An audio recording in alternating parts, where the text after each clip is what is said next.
Hello बच्चों, मैं ममता madam class third के बच्चों को आधुनिक विज्ञान का लेसन 5 स्टार्ट कर चुकी हूँ। उसके आगे से आज पढ़ाने जा रही हूँ।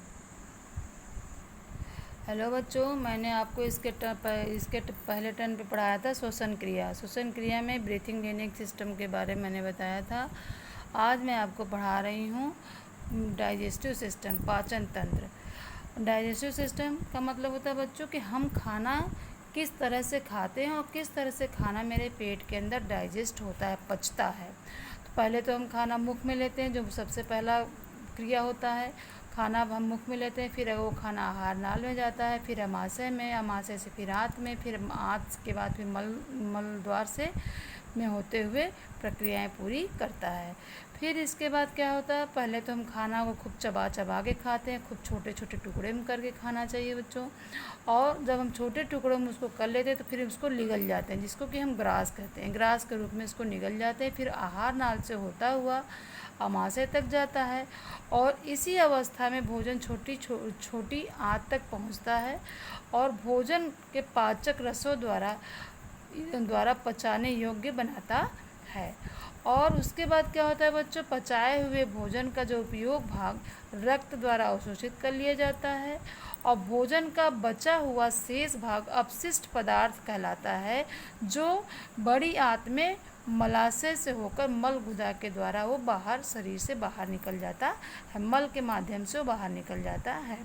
तंत्रिका तंत्र, जिसको कि हम नर्वस सिस्टम कहते हैं। नर्वस सिस्टम का मतलब होता है बच्चों, जो कि मेरे शरीर में मस्तिष्क से लेकर के पैर की उंगलियों तक में पूरे शरीर में फैला हुआ एक नर्वस सिस्टम है। मस्तिष्क और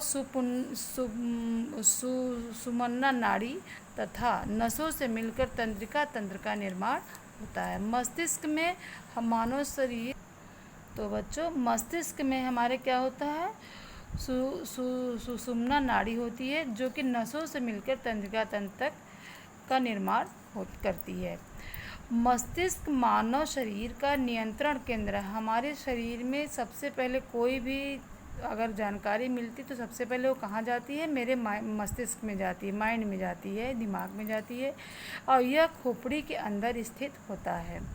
मस्तिष्क को जो संदेश नाड़ियों से मिलता है, जो चीज़ें उसको महसूस होती है, वो सबसे पहले मेरे दिमाग पे जाता है। मस्तिष्क उस संदेश के अनुसार शरीर के विभिन्न अंगों को कार्य करने के लिए आदेश देता है। जैसे मेरे दिमाग में कोई अच्छी चीज़ें आ गई तो हंसी का माहौल बन गया, कोई दुख का न्यूज़ सुन लेते हैं तो दुख का माहौल बन जाता है, तो वो मेरे शरीर के अंग को कार्य करने का एक आदेश देता है। उस तरह से हम कार्य को करते हैं। मस्तिष्क तथा इस तंत्र की सहायता से हम सोचने, समझने तथा स्मरण याद करने की क्षमता को प्राप्त करते हैं।